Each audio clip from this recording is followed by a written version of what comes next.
សួស្តីអ្នកទាំងអស់គ្នាថ្ងៃនេះខ្ញុំបង្ហាញអំពីរបៀបដាក់រូបភាពនៅក្នុងកម្មវិធី Word អញ្ចឹងគឺយើងក៏បើកកម្មវិធី Word មកហើយអ្នកទាំងអស់គ្នាមកមើលកន្លែងពាក្យ Insert ហើយអ្នកទាំងអស់គ្នានឹងឃើញពាក្យថា Picture យើងក៏ចុចនៅក្នុង Picture ហ្នឹងមកហើយយើងនឹងចូលទៅក្នុង file រូបភាពរបស់យើងហ្នឹងហើយ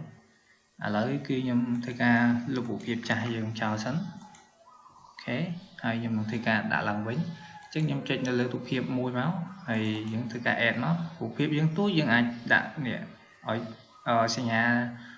4ជ្រុងបានថាយើង move តែយើង move អត់ទាន់ចេញទេហើយសញ្ញាចេះគឺមានន័យថាយើងទាញពីរូបភាព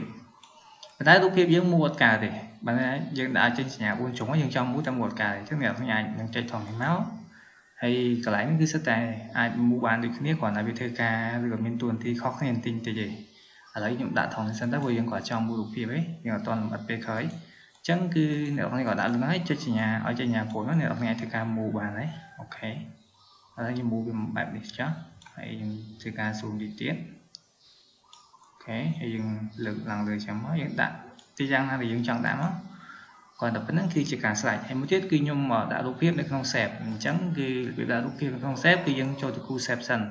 អ្នកនរអាចលើ save ណាមួយដែលអ្នកនរចង់ដាក់ខ្ញុំយក save move នេះមកគូសិន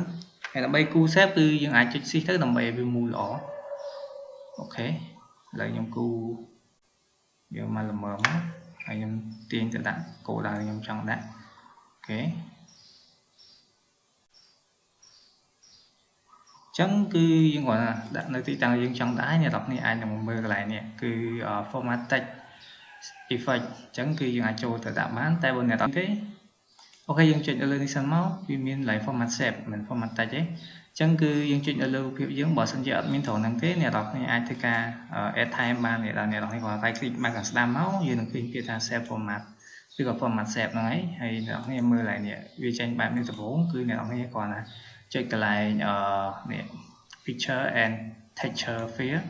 អញ្ចឹងអានេះដោយសារតែខ្ញុំបាន add ពីមុនមកទេវាមាន file ហ្នឹងអញ្ចឹងអ្នកនរគ្នាអាចចង់ add រូបភាពអ្នកនរគ្នាចុចត្រង់នេះគឺ like file ហើយអ្នកនរគ្នាអាច add រូបភាពមួយទៅដែលអ្នកនរគ្នាចង់ដាក់អញ្ចឹងគឺប៉ុណ្្នឹងជាការស្រេចអញ្ចឹងវីដេអូនេះគឺមានតែប៉ុណ្្នឹងអ្នកនរគ្នាបើចូលចិត្តកុំភ្លេចចុច like comment subscribe នៅផងហើយបើមានកន្លែងណាក៏ឆ្កើងក៏សូមអ្នកនរគ្នាអធិស្ឋានផងជម្រាបលាយើងនឹងជួបគ្នានៅវីដេអូក្រោយ